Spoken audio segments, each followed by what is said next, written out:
La Cruz Azul, de Chesterton.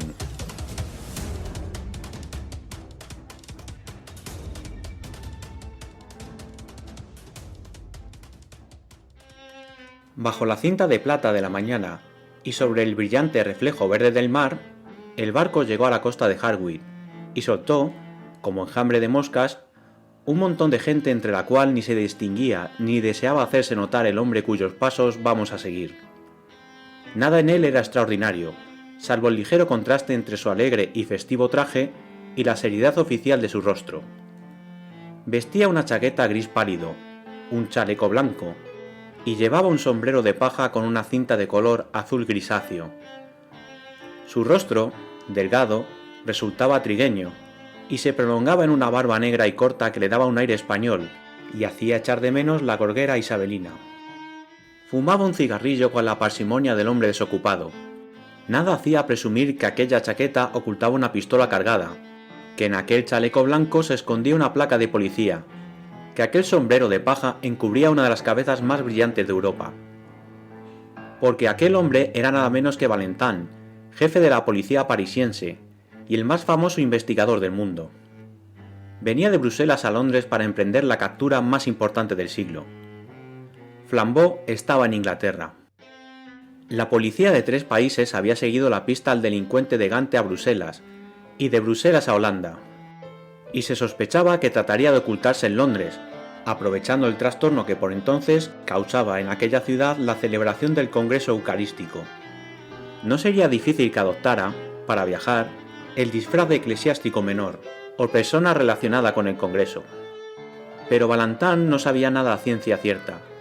Sobre Flambeau nadie sabía nada a ciencia cierta. Hace muchos años que este coloso del crimen desapareció súbitamente, tras haber tenido al mundo en vilo, y a su muerte, como a la muerte de Rolando, puede decirse que hubo un gran descanso en la tierra. Pero en sus mejores días, es decir, en sus peores días, Flambeau era una figura tan famosa internacionalmente como el Kaiser. Casi diariamente, los periódicos de la mañana anunciaban que había logrado escapar a las consecuencias de un delito extraordinario cometiendo otro peor. Era un gascón de estatura gigantesca y gran acometividad física. Sobre sus arranques de vigoroso temperamento se contaban las cosas más brutales. Un día cogió al juez de instrucción y lo puso cabeza abajo para despejarle la mente. Otro día corrió por la calle Rivoli con un policía bajo cada brazo. Hay que hacerle justicia y decir que esta fantástica fuerza física normalmente la empleaba en ocasiones como las descritas, que, aunque poco decentes, no eran sanguinarias. Sus delitos eran siempre hurtos ingeniosos y de alta categoría, pero cada uno de sus robos merecía historia aparte, y podría considerarse como una especie inédita de pecado. Fue él quien lanzó el negocio de la gran compañía tirolesa de Londres, sin contar con una sola lechería, una sola vaca, un solo carro o una gota de leche, aunque sí con algunos miles de suscriptores. A estos los servía con el sencillísimo procedimiento de acercar a sus puertas los botes que los lecheros dejaban junto a las puertas de los vecinos. Fue él quien mantuvo una estrecha y misteriosa correspondencia con una joven, cuyas cartas eran invariablemente interceptadas, valiéndose del procedimiento extraordinario de sacar fotografías infinitamente pequeñas de las cartas en los portaobjetos del microscopio. Pero la mayor parte de sus hazañas se distinguían por una sencillez abrumadora. Cuentan que una vez repintó, aprovechándose de la soledad de la noche, todos los números de una calle, con el solo fin de hacer caer en una trampa a un forastero. No cabe duda de que él es el inventor de un buzón portátil, que solía poner en las bocacalles de los quietos suburbios, por si los transeúntes distraídos depositaban algún giro postal. Últimamente se había revelado como acróbata formidable. A pesar de su gigantesca mole, era capaz de saltar como un saltamontes y de esconderse en la copa de los árboles como un mono. Por todo lo cual el gran Valentin, cuando recibió la orden de buscar a Flambeau, comprendió muy bien que sus aventuras no acabarían en el momento de descubrirlo. ¿Y cómo arreglárselas para descubrirlo? Sobre este punto las ideas del gran Valentin estaban todavía en proceso de fijación. Algo había que Flambeau no podía ocultar, a despecho de todo su arte para disfrazarse, y este algo era su enorme estatura. Valentin estaba, pues, decidido. en cuanto cayera bajo su mirada vivaz alguna vendedora de frutas de desmedida talla, o un ganadero corpulento, o una duquesa medianamente desproporcionada, a arrestarlos al punto. Pero en todo el tren no había topado con nadie que tuviese trazas de ser Flambeau disfrazado, a menos que los gatos pudieran ser jirafas disfrazadas.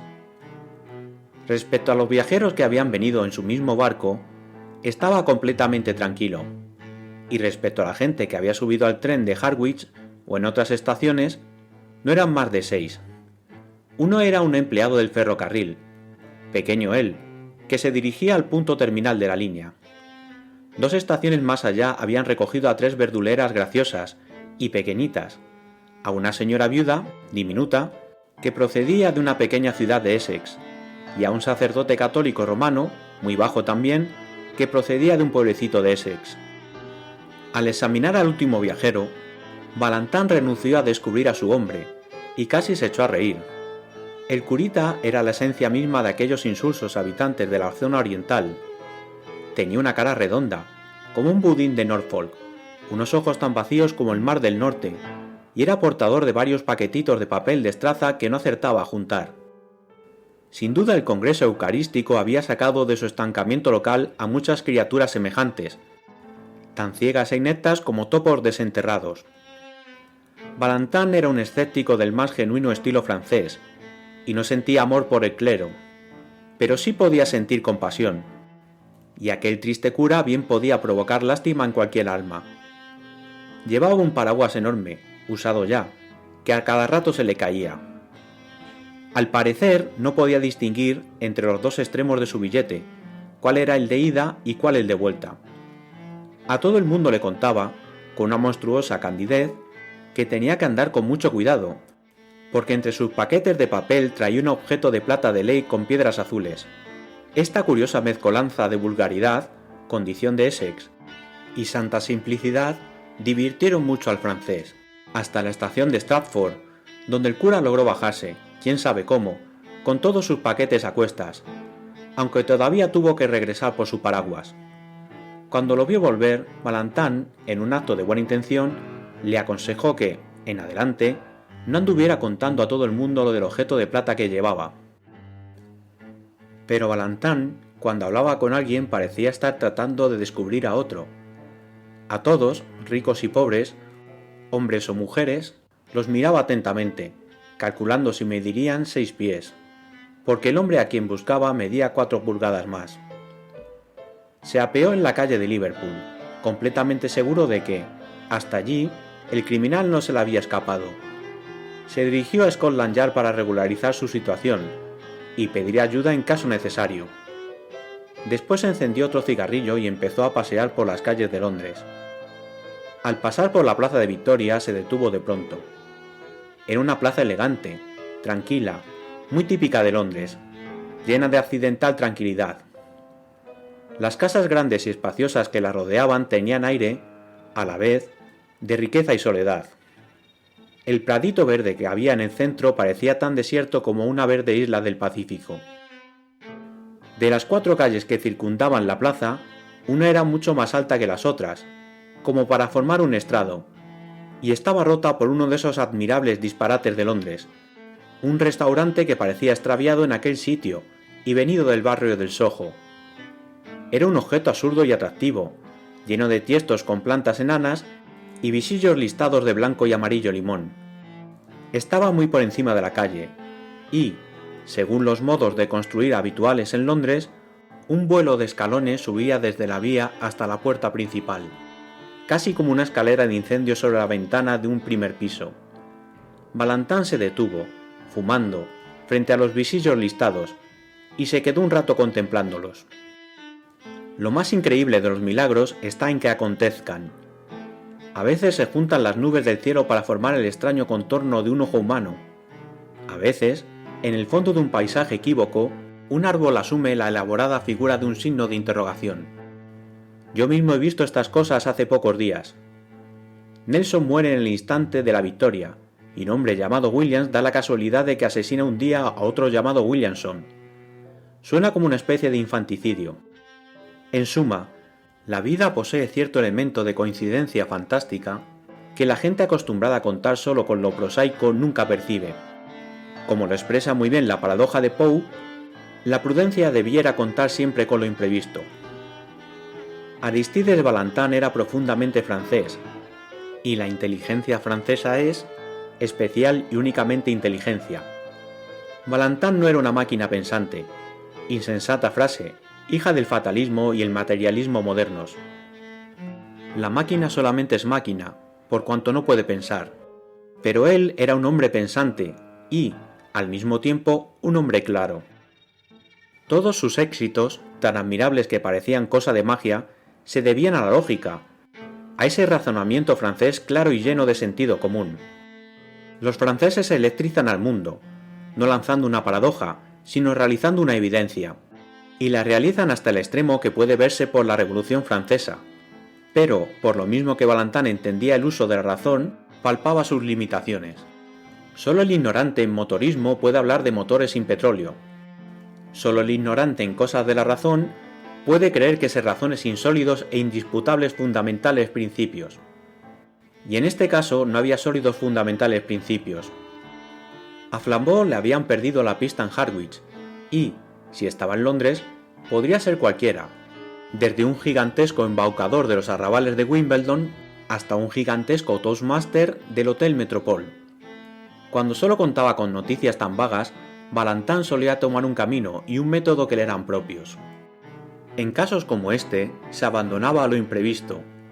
En casos como este, cuando no era posible seguir un proceso racional, seguía, fría y cuidadosamente, el proceso de lo irracional. En vez de ir a los lugares más indicados, bancos, puestos de policía, sitios de reunión, Ballantyne acudía sistemáticamente a los menos indicados. Llamaba a las casas vacías, se metía por las calles sin salida, recorría todas las callejas bloqueadas de escombros, se dejaba ir por todas las transversales que le alejaban inútilmente de las arterias céntricas, y defendía muy lógicamente este procedimiento absurdo. Decía que, de tener alguna pista, nada hubiera sido peor que aquello. Pero, a falta de toda noticia, aquello era lo mejor, porque había al menos probabilidades de que la misma extravagancia que había llamado la atención del perseguidor hubiera impresionado antes al perseguido. El hombre tiene que empezar sus investigaciones por algún sitio, y lo mejor era empezar donde el otro hombre pudo detenerse. El aspecto de aquella escalinata, la misma quietud y curiosidad del restaurante, en fin, todo aquello conmovió la romántica imaginación del policía, y le sugirió la idea de probar fortuna. Subió las gradas y, sentándose en una mesa junto a la ventana, pidió una taza de café solo. Aún no había almorzado. Sobre la mesa, los restos de otros desayunos le recordaban su apetito. Pidió un huevo frito escalfado y procedió, pensativo, a endulzar su café sin olvidar ni un momento a Flambeau. Recordó cómo Flambeau había escapado en una ocasión gracias a unas tijeras de uñas, y en otra gracias a un incendio. Otra vez, so pretexto de pagar por una carta sin franquear, y otra poniendo a unos a ver por el telescopio un cometa que iba a destruir el mundo. Pensó, con razón, que su cerebro de detective y el de criminal eran igualmente buenos. Pero también se daba cuenta de su propia desventaja. El criminal, pensaba sonriendo, es el artista creador, mientras que el detective solo es el crítico. Y levantó levemente su taza de café hasta los labios, pero la separó al instante. Le habían puesto sal en vez de azúcar. Examinó el objeto en que le habían servido la sal. Era un azucarero, tan inequívocamente destinado al azúcar como lo está la botella de champán para el champán. No entendía cómo habían podido traerle la sal. Buscó por allí algún azucarero ortodoxo. Sí, allí había 2 aleros llenos. Tal vez reservaban alguna sorpresa. Probó su contenido. Era azúcar. Entonces levantó la vista en derredor con aire de interés, buscando algunas otras huellas de aquel singular gusto artístico, que llevaba a poner el azúcar en los aleros y la sal en los azucareros. Salvo un manchón de líquido oscuro derramado sobre una de las paredes empapeladas de blanco, todo lo demás aparecía limpio, agradable, normal. Pulsó el timbre. Cuando el camarero acudió presuroso, Despeinado y algo torpe todavía a aquella hora de la mañana, el detective, que no carecía de gusto por las bromas sencillas, le pidió que probara el azúcar y dijera si aquello estaba a la altura de la reputación de la casa. El resultado fue que el camarero bostezó y acabó de despertarse. ¿Y todas las mañanas gastan ustedes a sus clientes esta inocentada?, preguntó Valentán. ¿No les resulta nunca cansada la bromita de cambiar la sal por el azúcar? El camarero, cuando acabó de entender la ironía, le aseguró, tartamudeando, que no era tal la intención del establecimiento, que aquello era una equivocación inexplicable. Cogió el azucarero y lo examinó, y lo mismo hizo con el salero, manifestando un creciente asombro. Finalmente pidió excusas precipitadamente, se alejó corriendo y volvió pocos segundos después acompañado del propietario. El propietario examinó los dos recipientes y también se manifestó muy asombrado. De pronto el camarero soltó un chorro inarticulado de palabras. «Yo creo», dijo tartamudeando, «que fueron esos dos sacerdotes». «¿Qué sacerdotes?» «Esos que arrojaron la sopa a la pared», dijo el empleado. «¿Que arrojaron la sopa a la pared?», preguntó Valentán, figurándose que aquella era alguna singular metáfora italiana. «Sí», dijo el empleado con mucha animación, señalando la mancha oscura que se veía sobre el papel blanco. «La arrojaron allí, a la pared». Valentán miró con aire de curiosidad al propietario. Este satisfizo su curiosidad con el siguiente relato. «Sí, caballero, esa es la verdad, aunque no creo que tenga ninguna relación con lo de la sal y el azúcar. Dos sacerdotes vinieron muy temprano, en cuanto abrimos, y pidieron una sopa. Parecían gente muy tranquila y respetable. Uno de ellos pagó la cuenta y salió. El otro, que era más pausado en sus movimientos, estuvo algunos minutos recogiendo sus cosas, y al rato salió también. Pero antes de hacerlo tomó deliberadamente la taza, no se la había bebido toda, y arrojó la sopa a la pared. Yo y el camarero estábamos en el interior, así que apenas pudimos llegar a tiempo para ver la mancha en el muro y el salón ya completamente desierto. No es un daño muy grande, pero es una gran desvergüenza. Aunque quise alcanzar a los dos hombres, ya estaban muy lejos. Solo pude advertir que doblaban la esquina de la calle Cactés. El policía se había levantado, puesto el sombrero y empuñado el bastón. En la completa oscuridad en que se movía, estaba decidido a seguir el único indicio anormal que se le ofrecía. Y el caso era, en efecto, bastante anormal. Pagó, cerró de golpe tras de sí la puerta de cristales, y pronto había doblado también la esquina de la calle. Por fortuna, aún en los instantes más febriles, conservaba bien abiertos los ojos. Algo le llamó la atención frente a una tienda, y al instante retrocedió unos pasos para observarlo. La tienda era un almacén popular de comestibles y frutas, y al aire libre estaban expuestos algunos artículos con sus nombres y precios, entre los cuales destacaban un montón de naranjas y un montón de nueces. Sobre el montón de nueces había un tartejón que ponía, con letras azules, «Naranjas finas de Tánger, 2 por un penique».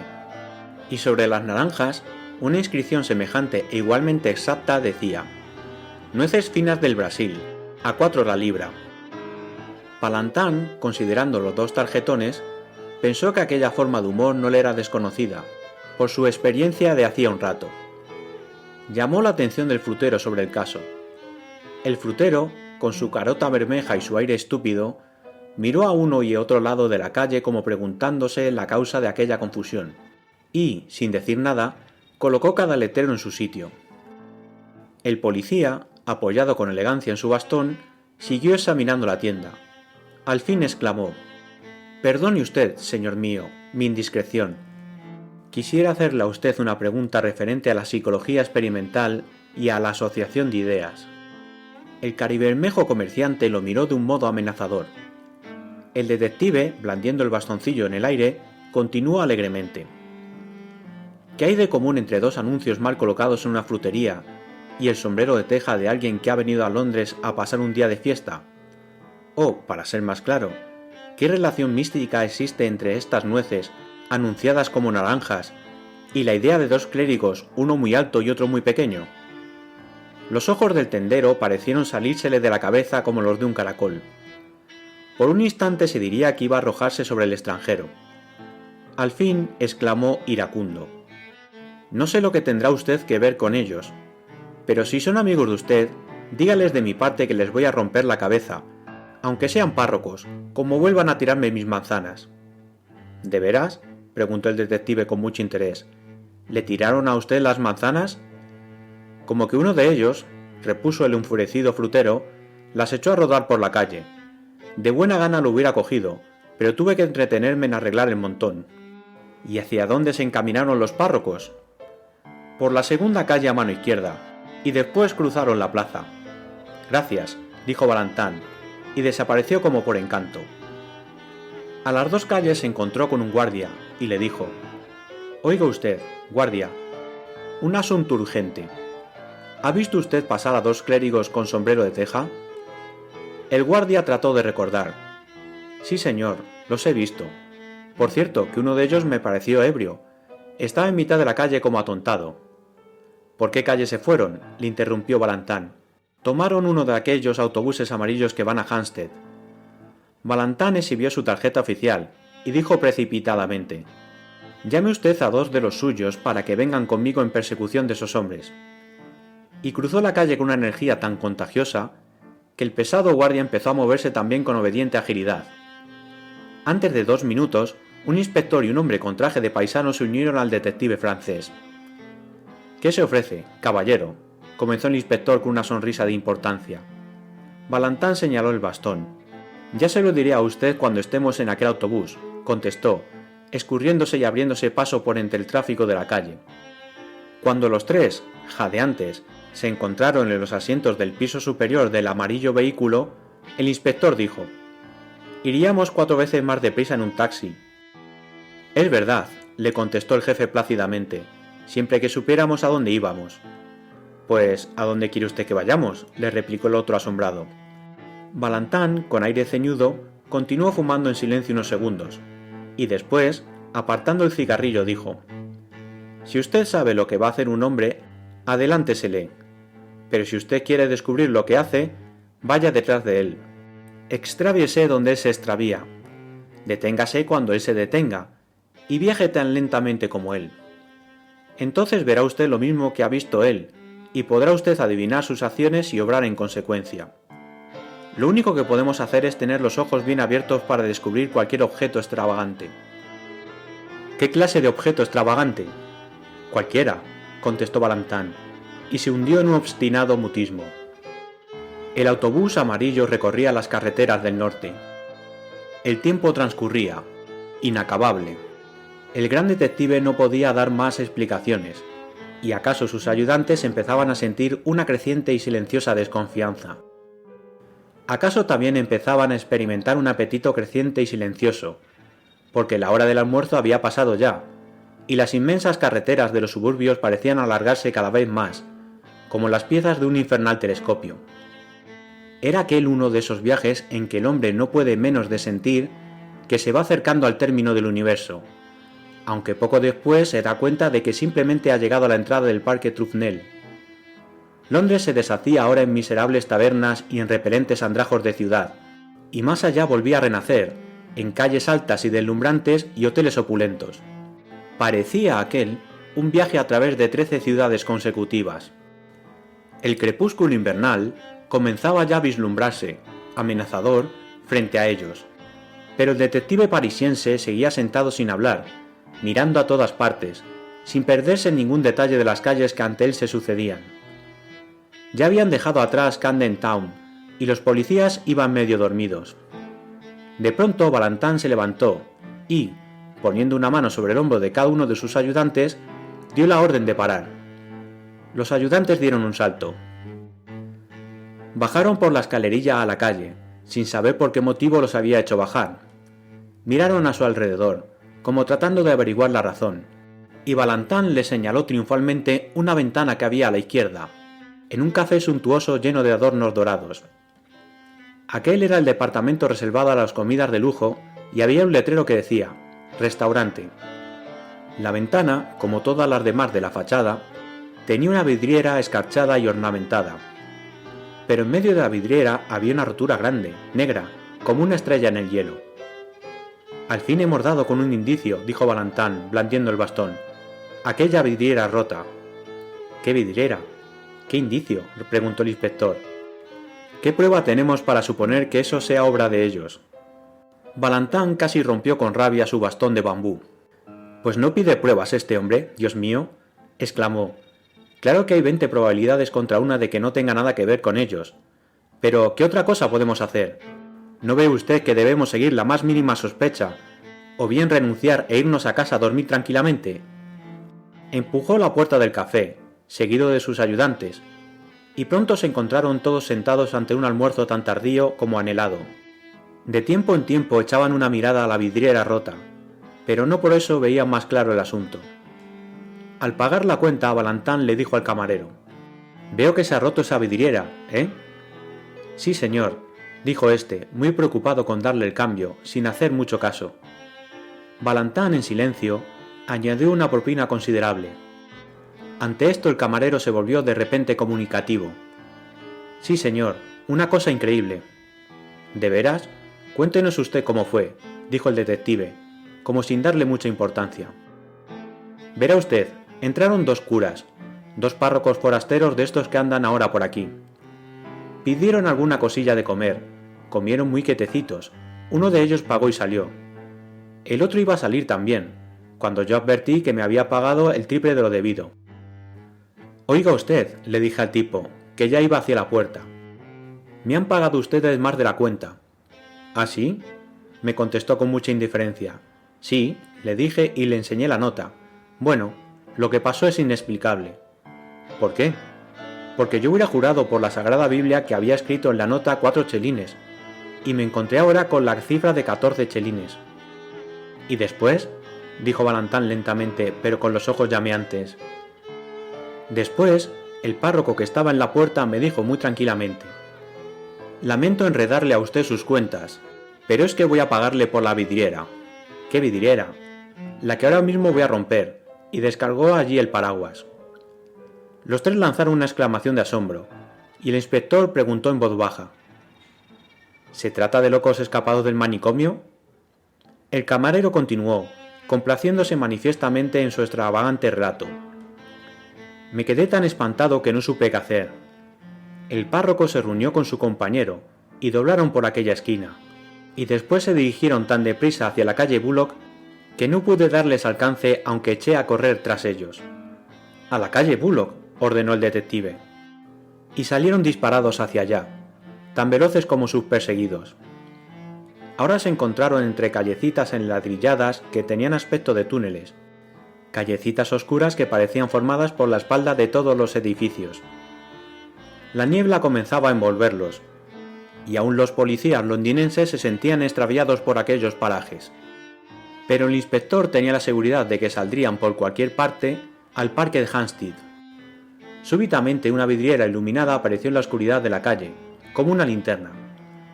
Valentán se detuvo ante ella. Era una confitería. Vaciló un instante y al fin entró, hundiéndose entre los brillos y los alegres colores de la confitería. Con toda gravedad y mucha parsimonia, compró hasta 3 cigarrillos de chocolate. Estaba buscando la manera de entablar un diálogo, pero no necesitó comenzarlo él. Una señora de cara angulosa que le había despachado, sin prestar más que una atención mecánica al aspecto elegante del comprador, al ver destacarse en la puerta el uniforme azul del policía que le acompañaba, pareció volver en sí y dijo: «Si vienen ustedes por el paquete, ya lo remití a su destino». «¿El paquete?», preguntó Valentán con curiosidad. «El paquete que dejó ese señor, el señor párroco».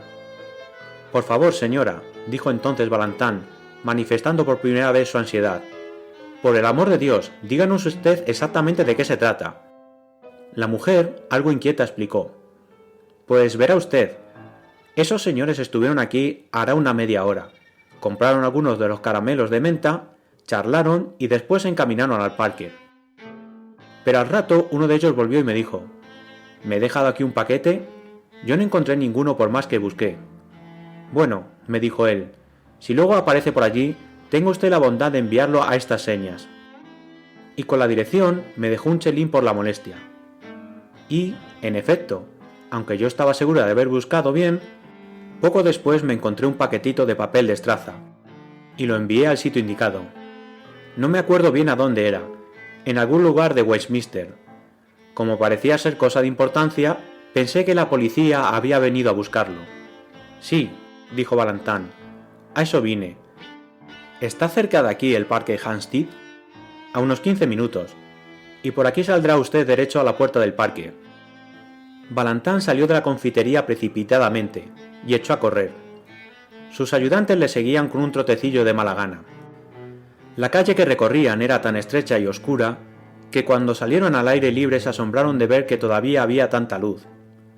Una hermosa cúpula celeste, de color verde brillante, se hundía entre los fulgores dorados, donde resaltaban las masas oscuras de los árboles.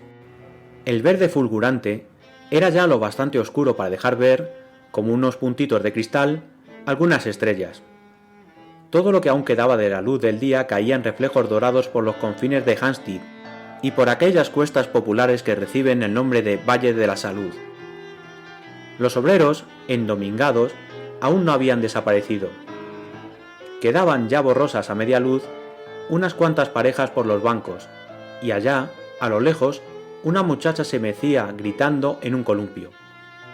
En torno a la sublime vulgaridad del hombre, la gloria del cielo se iba haciendo cada vez más profunda y oscura. Y desde lo alto de la cuesta, Valentine se detuvo a contemplar el valle.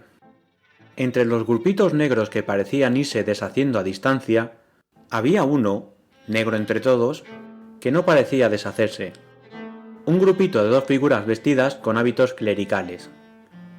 Aunque estaban tan lejos que parecían insectos, Valentine pudo darse cuenta que una de las dos figuras era más pequeña que la otra. Y aunque el otro hombre andaba algo inclinado, como hombre estudioso, como si tratara de no hacerse notar, a Valentine le pareció que bien podía medir 6 pies de talla. Apretó los dientes y, cimbreando su bastón, se encaminó hacia allí con impaciencia. Cuando logró disminuir la distancia y las dos figuras se agrandaron cual con ayuda de un enorme microscopio, notó algo más, algo que le sorprendió mucho, aunque, en cierto modo, ya lo esperaba. Fuera quien fuera el mayor de los dos, no cabía duda respecto a la identidad del menor. Era su compañero del tren de Harwich, aquel cura pequeñín y regordete de Essex, a quien él había aconsejado que no anduviera diciendo lo que llevaba en sus paquetitos de papel de estraza. Ahora, hasta donde podía llegar, por fin todo se presentaba racionalmente. Valentine había logrado averiguar aquella mañana que un tal padre Brown, que venía de Essex, traía consigo una cruz de plata con zafiros, reliquia de considerable valor para mostrarla a los sacerdotes extranjeros que asistían al congreso. Aquel era, sin duda, el objeto de plata con piedras azules, y el padre Brown, sin duda, era el mismo diminuto paleto que venía en el tren. No había nada extraño en el hecho de que Flambeau tropezara con la misma extrañeza en la que Valentine había reparado. A Flambeau no se le escapaba nada de cuanto pasaba junto a él. Y nada de extraño tenía el hecho de que, al oír Flambeau de una cruz con zafiros, se le ocurriera robársela. Aquello era lo más natural del mundo, y seguro que Flambeau se saldría con la suya, teniendo que habérselas con aquel pobre cordero del paraguas y los paquetitos. Era el tipo de hombre con quien todo el mundo puede hacer lo que le venga en gana, atarlo con una cuerda y llevarlo hasta el Polo Norte. Y no era de extrañar que un hombre como Flambeau, disfrazado de cura, hubiera logrado arrastrarlo hasta Hampstead Hill. La intención delictiva era manifiesta, y el detective compadecía al pobre curita desamparado, y casi despreciaba a Flambeau por encarnizarse en víctima tan indefensa. Pero cuando Valentine recorría la serie de hechos que le habían llevado al éxito de sus pesquisas, en vano se atormentaba tratando de descubrir en todo el proceso el menor atisbo de razón. ¿Qué tenía en común el robo de una cruz de plata y piedras azules con el hecho de arrojar sopa a una pared? ¿Qué relación había entre esto y el llamar nueces a las naranjas o el pagar de antemano los cristales que se van a romper? Había llegado al término de la caza, pero no sabía por qué caminos. Cuando fracasaba, que era raramente, solía dar siempre con la clave del enigma, aunque perdía al delincuente. Aquí había cogido al delincuente, pero la clave del enigma se le escapaba. Las dos figuras a las que seguía se deslizaban como moscas negras sobre una colina verde. Aquellos hombres parecían enfrascados en una animada charla, y tal vez no se daban cuenta de a dónde iban. Pero ciertamente se encaminaban a lo más agreste y apartado del parque. Sus perseguidores tuvieron que adoptar las poco dignas actitudes de la caza al acecho, ocultarse tras los matojos y aún arrastrarse escondidos entre la hierba. Gracias a este desagradable procedimiento, los cazadores lograron acercarse a la presa lo bastante para oír el murmullo de la discusión, pero no lograban entender más que la palabra razón, frecuentemente repetida por una voz chillona y casi infantil. Luego, la presa se perdió en un desnivel y tras un muro de espesura. Pasaron 10 minutos de angustia antes de que lograran verlos de nuevo, reapareciendo sobre la cima de una loma que dominaba un anfiteatro, el cual, a esas horas, era un escenario desalojado bajo las últimas claridades del sol. En aquel sitio ostensible, aunque agreste, había, debajo de un árbol, un banco de madera desvencijado. Allí se sentaron los dos curas, siempre discutiendo con mucho ánimo. Todavía el suntuoso verde y oro era perceptible hacia el horizonte, pero ya la cúpula celeste había pasado del verde brillante al azul brillante, y las estrellas se destacaban más y más como joyas sólidas. Por señas, Balantán indicó a sus ayudantes que procurasen acercarse por detrás del árbol sin hacer ruido. Allí lograron, por primera vez, oír las palabras de aquellos extraños clérigos. Tras haber escuchado unos 2 minutos, se apoderó de Balantán una duda atroz. ¿No habría arrastrado a los 2 policías ingleses hasta aquellos nocturnos parajes para una empresa tan loca como sería la de buscar higos entre los cardos? Porque aquellos 2 sacerdotes hablaban realmente como verdaderos sacerdotes, piadosamente, con erudición y compostura, acerca de los más abstrusos enigmas teológicos. El curita de Essex hablaba con mayor sencillez, con la cara vuelta hacia las nacientes estrellas. El otro inclinaba la cabeza, como si fuera indigno de contemplarlas. Pero no hubiera sido posible escuchar una charla más clerical e ingenua en ningún blanco claustro de Italia o en ninguna oscura catedral española. Lo primero que oyó fue el final de una frase del padre Brown que decía, que era lo que en la Edad Media querían decir con aquello de los cielos incorruptibles. El sacerdote alto movió la cabeza y repuso, «Ah, sí, los modernos infieles apelan a su razón, pero ¿quién puede contemplar esos millones de mundos sin sentir que hay todavía universos maravillosos donde, tal vez, nuestra razón resulte irracional?» «No», dijo el otro, «la razón siempre es racional, aun en el limbo, aun en el último extremo de las cosas. Ya sé que la gente acusa a la Iglesia de rebajar la razón, pero es al contrario. La Iglesia es la única que, en la tierra, hace de la razón un objeto supremo, la única que afirma que Dios mismo está sujeto a la razón». El otro levantó la austera cabeza hacia el cielo estrellado e insistió, «Sin embargo, ¿quién sabe si este infinito universo...» «Infinito solo físicamente», dijo el curita agitándose en el asiento, «pero no infinito en el sentido de que pueda escapar a las leyes de la verdad». Balantán, detrás del árbol, crispaba los puños con muda desesperación. Ya le parecía oír las burlas de los policías ingleses a quienes había arrastrado con tan loca persecución solo para hacerles asistir al chismorreo metafísico de los 2 viejos y amables párrocos. En su impaciencia, no oyó la elaborada respuesta del cura gigantesco, y cuando pudo oír otra vez, el padre Brown estaba diciendo, «La razón y la justicia impera hasta en la estrella más solitaria y más remota. Mire usted esas estrellas. ¿No es verdad que parecen como diamantes y zafiros? Imagínese usted la geología, la botánica más fantástica que se le ocurra. Piense usted que allí hay bosques de diamantes con hojas de brillantes. Imagínese usted que la luna es azul, que es un zafiro elefantino. Pero no se imagine usted que esta astronomía frenética pueda afectar a los principios de la razón y de la justicia.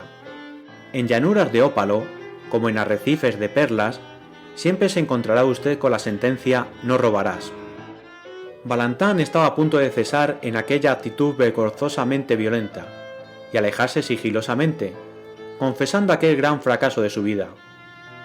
Pero el silencio prolongado del sacerdote gigantesco le impresionó de tal modo que quiso esperar su respuesta.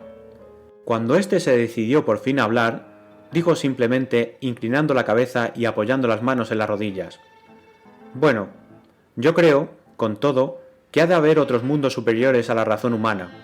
Impenetrable es el misterio del cielo, y ante él humillo mi frente. Y después, siempre en la misma actitud, y sin cambiar el tono de voz, añadió: Vamos, deme usted ahora mismo la cruz de zafiros que trae. Estamos solos, y puedo destrozarlo a usted como a un muñeco. La voz y la actitud inmutables añadieron una extraña violencia a aquel chocante cambio de asunto. El guardián de la reliquia apenas volvió la cabeza. Parecía seguir contemplando las estrellas. Tal vez no entendió. Tal vez entendió, pero el terror lo había paralizado. Sí, dijo el sacerdote gigantesco sin inmutarse. Sí, yo soy Flambeau. Y, tras una pausa, añadió: Vamos, ¿quiere usted darme la cruz? No, dijo el otro, y aquel monosílabo tuvo una extraña sonoridad. Flambeau depuso entonces sus pretensiones pontificales. El gran ladrón se recostó en el respaldo del banco y rió en tono bajo pero prolongadamente. No, dijo, no va usted a dármela, orgulloso prelado. No va usted a dármela, célibe borrico.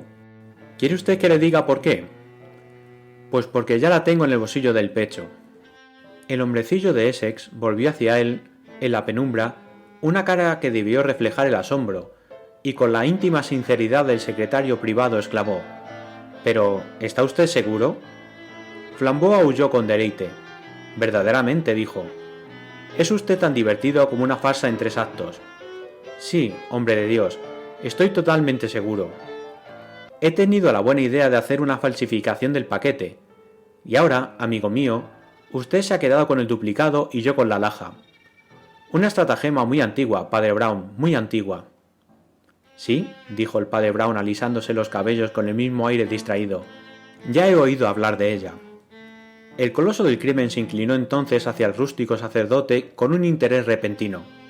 «¿Usted ha oído hablar de ella? ¿Dónde?» «Bueno», dijo el hombrecillo con mucha candidez, «ya comprenderá usted que no voy a decirle el nombre. Se trata de un penitente, ¿sabe usted? Había logrado vivir durante 20 años con una gran comodidad, gracias al sistema de falsificar los paquetes de papel de estraza. Y así, cuando comencé a sospechar de usted, me acordé al punto de los procedimientos de aquel pobre hombre». «¿Sospechar de mí?», repitió el delincuente con una curiosidad cada vez mayor. «¿Tal vez tuvo usted la perspicacia de sospechar cuando vio que yo le conducía a estas soledades?» «No», dijo Brown como quien pide excusas. «No, verá usted, yo comencé a sospechar de usted en el momento en que nos encontramos por primera vez, debido al bulto que hace en su manga el brazalete de la cadena que suele llevar usted. Pero, ¿cómo demonios ha oído usted hablar siquiera del brazalete?» «¿Qué quiere usted? Nuestro pobre rebaño», dijo el padre Brown, arqueando las cejas con aire indiferente. «Cuando yo era cura en Hartlepool, había 3 con el brazalete. De modo que, habiendo desconfiado de usted desde el primer momento, como usted comprenderá, quise asegurarme de que la cruz quedaba a salvo de cualquier contratiempo. Y hasta ahora creo que me he visto en el caso de vigilarlo a usted. ¿Sabe? Finalmente vi que usted cambiaba los paquetes, y entonces, vea usted, yo los volví a cambiar, y después dejé el verdadero por el camino». «¿Que lo dejó usted?», repitió Flambeau, y por primera vez el tono de su voz no fue ya triunfal. «Ve usted cómo fue», continuó el curita con el mismo tono de voz. «Regresé a la confitería aquella y pregunté si me había dejado por allí un paquete, y di ciertas señas para que lo remitieran si acaso aparecía después. Yo sabía que no me había dejado antes nada, pero cuando regresé a buscarlo lo dejé realmente. Así, en vez de correr tras de mí con el valioso paquete, a estas horas lo he enviado a casa de un amigo mío que vive en Westminster». Y luego añadió, amargamente: «También esto lo aprendí de un pobre sujeto que había en Hartlepool. Tenía la costumbre de hacerlo con las maletas que robaba en las estaciones. Ahora el pobre está en un monasterio. Oh, tiene uno que aprender muchas cosas, ¿sabe usted?», prosiguió sacudiendo la cabeza con el mismo aire del que pide excusas. «No puede uno menos que portarse como sacerdote. La gente viene a nosotros y nos lo cuenta todo». Flambeau sacó de su bolsillo un paquete de papel de estraza y lo hizo pedazos. No contenía más que papeles y unas barritas de plomo. Saltó sobre sus pies revelando su gigantesca estatura y gritó: «No le creo a usted. No puedo creer que un patán como usted sea capaz de eso. Yo creo que trae consigo la pieza, y si usted se resiste a dármela, ya ve usted, estamos solos, la tomaré por la fuerza. No, dijo con naturalidad el padre Brown, y también se puso de pie. No la tomará usted por la fuerza. Primero, porque realmente no la llevo conmigo, y segundo, porque no estamos solos. Flambeau se quedó en suspenso. Detrás de ese árbol, dijo el padre Brown señalándolo, hay 2 forzudos policías, y con ellos el detective más notable de la tierra. ¿Me pregunta usted que cómo vinieron? Pues porque yo los traje, naturalmente. ¿Que cómo lo hice? Pues se lo contaré a usted, si se empeña. Por Dios. ¿No comprende usted que, trabajando entre la clase criminal, aprendemos muchísimas cosas? Desde luego, yo no estaba seguro de que usted fuera un delincuente, y nunca es conveniente promover un escándalo contra un miembro de nuestra propia iglesia. Así, procuré antes probarlo a usted, para ver si, ante la provocación, se descubría usted de algún modo. Se supone que todo hombre hace algún aspaviento si se encuentra con que su café está salado. Si no lo hace, es que tiene buenas razones para no llamar sobre sí mismo la atención de la gente. Cambié, pues, la sal y el azúcar, y advertí que usted no protestaba. Todo hombre protesta si le cobran 3 veces más de lo que debe. Y si se conforma con la cuenta exagerada, es que le interesa pasar inadvertido. Yo alteré la nota, y usted la pagó sin decir palabra. Parecía que todo el mundo estuviera esperando que Flambeau, de un momento a otro, saltara como un tigre. Pero, por el contrario, se estuvo quieto, como si le hubieran amansado con un conjuro. La curiosidad más aguda le tenía como petrificado. Pues bien, continuó el padre Brown con pausada lucidez. Como usted no dejaba rastro a la policía, era necesario que alguien lo dejara en su lugar. Y a donde quiera que fuimos juntos, procuré hacer algo que diera motivo a que se hablara de nosotros para todo el resto del día. No causé daños muy graves, por lo demás. Una pared manchada, unas manzanas por el suelo, una vidriera rota, pero, en todo caso, salvé la cruz, porque hay que salvar siempre la cruz. A estas horas está en Westminster. Yo hasta me maravillo de que no lo haya usted estorbado con el silbido del asno. ¿Con qué?, preguntó Flambeau. Me alegro de que nunca haya usted oído hablar de eso, dijo el sacerdote con una muequecilla. Es una atrocidad.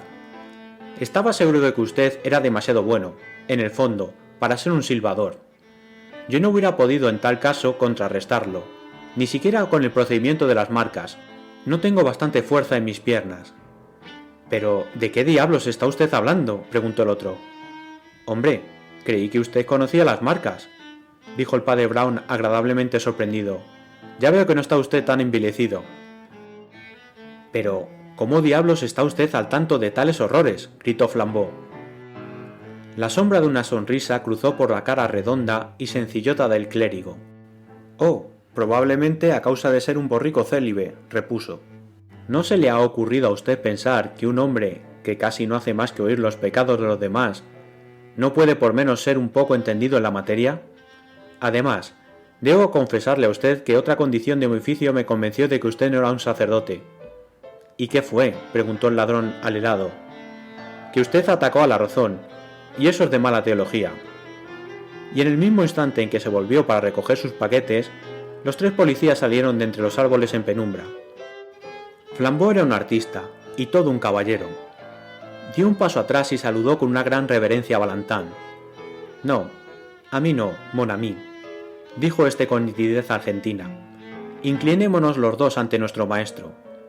Y ambos se descubrieron con respeto, mientras el curita de Essex hacía como que buscaba su paraguas.